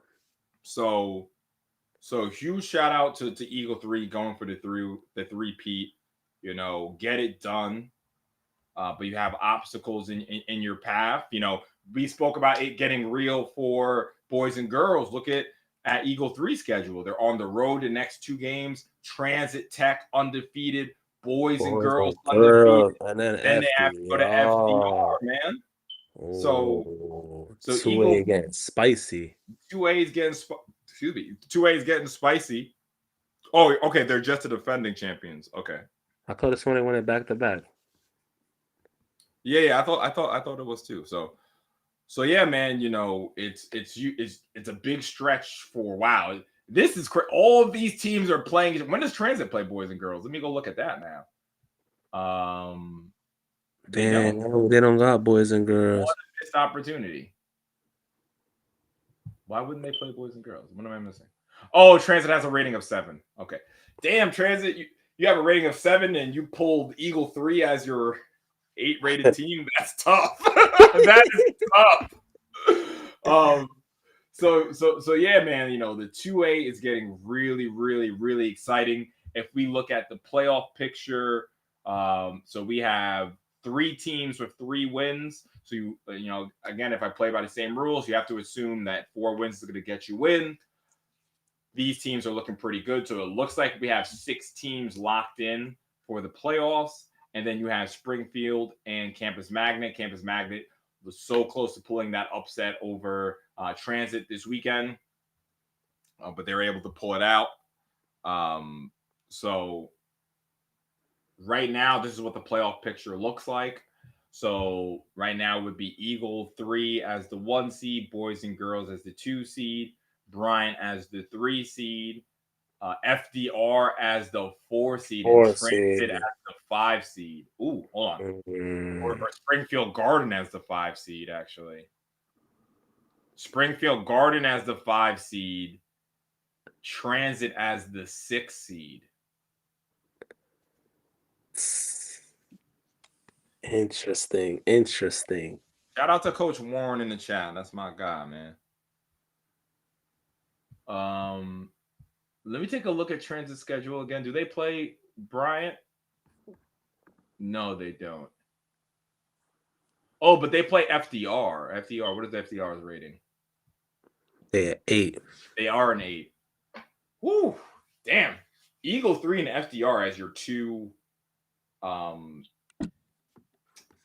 8, higher ranked games. That's pretty tough. Oh, and Springfield is an 8? Oh, you're right. Springfield is an 8 too. Huh. Okay. So yeah, so Transit Tech, we're gonna learn about them really, really soon. This 2A is really, really heating up. Really excited about it. I know it's talking a lot. E, anything to say on this? Yeah, like you said, the 2A is definitely heating up. I'm excited for this Eagle Transit game. This might be the biggest 2A game of the year so far. Well, it is actually, I should say. No better atmosphere for this matchup. Under the lights at a beautiful field. So I definitely can't wait to see how this Eagle Transit game plays out. But I feel that there's a few schools who can definitely make a run in this. I like FDR a lot. I think that's a sleeper team for me in the 2A. Boys and girls, you can never count boys and girls out. I don't know why they don't update any stats. So I don't know what's going on and over there, but Coach Harding is a great coach, like Mac and a couple of people mentioned in the comments. He's always going to have the Kangaroos ready for war. But I really want to see what they have over there at boys and girls, I know the type of offense they run, but I'm not sure what athletes they have over there. So that's a school that I want to see more of, boys and girls. I got to pay attention to them. Yeah, so the 1 through 6 is gonna be very interesting in the 2A, and it's some big matchups coming up in these next upcoming weeks. So we got to see how these things play out. Listen, for my people, I feel like I have to say this for my people who are still here. The graphic is not made, so I didn't want to, I'm not doing this properly, but we will be at Eagle 3 versus Yeah, that's a Transit goodie. Tech. That's a goodie. That is the second flex game of the week. That is a goodie. For my That's guys, right there. let's see how many people are still in the chat. For my loyal people, 49 people still in the chat. You guys are Shout the out first to to y'all. know. Shout out to y'all. This is a good number this late into it, honestly. Shout outs to you guys. I don't have the graphic made yet. That's kind of on me. I was lacking a little bit. But yes, Sage Media will be there at Eagle 3 versus Eagle 3 versus Transit Tech live from Canarsie High School. We will be there. We're still kind of trying to get it figured out if it's going to be member only or sponsored. That's Eagle versus Transit, Tone. Eagle versus Transit. Transit. Eagle 3 versus Tech live on Stage Media. So we will be there. So yeah, man, no, it is such, the thing I love about Sage Media, what I always say, and something about that Canarsie field too, by the way. That field produces Sage Media and Canarsie field go together like this. It's just, you just feel good when you walk into the floors, right? I know that. Come on now. You just feel good when you walk into the floors. So, it's just a major opportunity for Eagle Academy 3 to show why they are one of the best teams in all of the PSAL.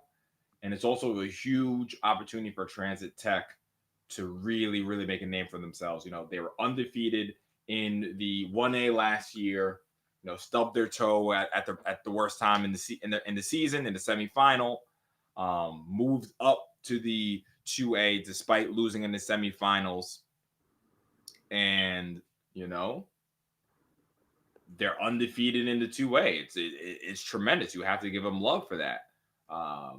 So I would love to do a poll. Actually, no, go link my boy GG Media. He actually did this in the preseason top 10 places to play in New York City. So go link my guy GG. Canarsie is definitely up there. Yeah, man. So just to take a quick peek at the 1A, we're not super locked into the 1A just as of yet, but I did want to give a huge shout out to Thomas Jefferson. They moved down to the 1A. They are undefeated right now.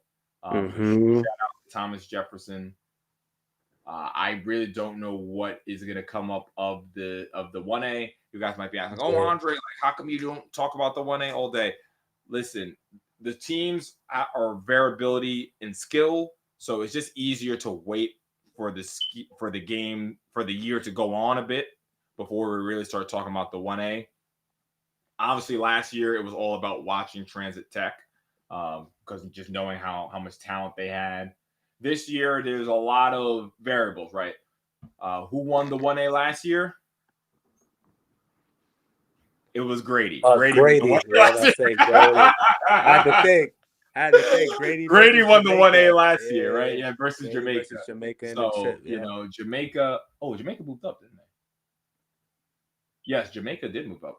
So, we're kind of waiting. Like, there are 2 undefeated teams, and there's 1, 2, 3, 4, 3, and 1 teams. So we're just gonna wait a bit for the 1A. Okay, so Grady just lost to Mont Haven. Okay. Damn, 4, 3, and 1 teams. Hold on, Mont Haven. Oh, Mont Haven's undefeated. Okay. 4-0. Oh, but they have a rating of 5. But it's interesting because they beat Grady with a rating of 6. Let me take a look at that actually. Mont Haven. Okay, so that's a 12-6 game. Okay. That's a dogfight. No, that's exciting. All right. So, yeah, we're definitely going to keep an eye on the 1A. I just wanted to give a huge shout out to Thomas Jefferson for sure. Petrides as well. Petrides has been, I'm pretty sure they have a nice offense over there. So, you 47 points over August Martin. Yeah, Petrides is putting up points down there. So, very, very exciting to see, what happens in this 1A. Especially as the year goes on. Shout out to LIC. Their head coach moved on to a different career path. And I remember that last year. Yeah. So they have a new staff coaching and everything like that. So to be 3-1, keep it up, guys. So all right. So that's the 1A love. So we gave you guys definitely an extra probably 30 minutes with talk about 1A and anything on the 1A before I get to. No, I think you hit it right on. You nailed it. Shout out to Petrides. That's always a program who is competing, one of the top programs in the 1A. Shout out to Jeff, who's normally a basketball school, being undefeated right now. Yeah, we like you said, we're gonna pay closer attention to the 1A as the season progresses. But yeah, shout out to those 2 schools. Yeah, man. So again, we are on the right side of this graphic. And it's all gas, no brakes. Tottenville versus Lincoln on Friday. Movie. Week after that, E-Hall versus Curtis. South Shore versus Eagle the week after. Oh man, and then look at the grand finale. Look at the grand finale. Yeah, listen. These next 4 weeks, movie, yes. Absolute movie. Sage Media is going to be there. TYJVisuals is going to be there. Jared Valluzzi, Uzzi Sports is going to be there. We're covering all of the best games across New York City, man. Not only so the games we are covering this week, Sage Media. So happening at the same time is going to be Eagle Academy versus Canarsie and Tottenville versus Lincoln. In the morning, we're going to be doing a member-only stream of Flex Game of the Week. It's going to be FJM going up against James Madison in the 3A. I guess I'll get some coffee. And then later on in that night, I'll go over to Canarsie. I'm going to spend the day in Brooklyn. I'm just going to spend the whole day in Brooklyn. We're going to go over to the Floss for Eagle 3 versus Transit Tech. That graphic is going to be coming out later in the week, man. So excited for the upcoming weekend. My guy E, last words. Thanks everybody for tuning in. We got some interesting matchups this weekend. And as always, man, I'll see everybody outside, man. Can't wait for this weekend. Yo, Tone, I'm gonna interview you at halftime of the Eagle Canarsie game. Is that better? How about that? That's not gonna be the right time to ask questions at that game, Dre. Don't even do that. Yo, Tone, you hear this? I don't want to talk. Yo, Tone, if it's not Friday night, I'm not interested. I don't even want to talk right now. I'm pissed off, man. Leave me alone, man. Yo, the Tone did that to himself, man. All right. I'm talking mess in the chat. Nah, that's my guy. That's my guy funny. In real life, man. That's my guy in real life. All right, guys. Appreciate you guys. We'll see you next week, and we'll see you all week. Appreciate y'all tuning in. Yeah, like nah. Hold on for that one.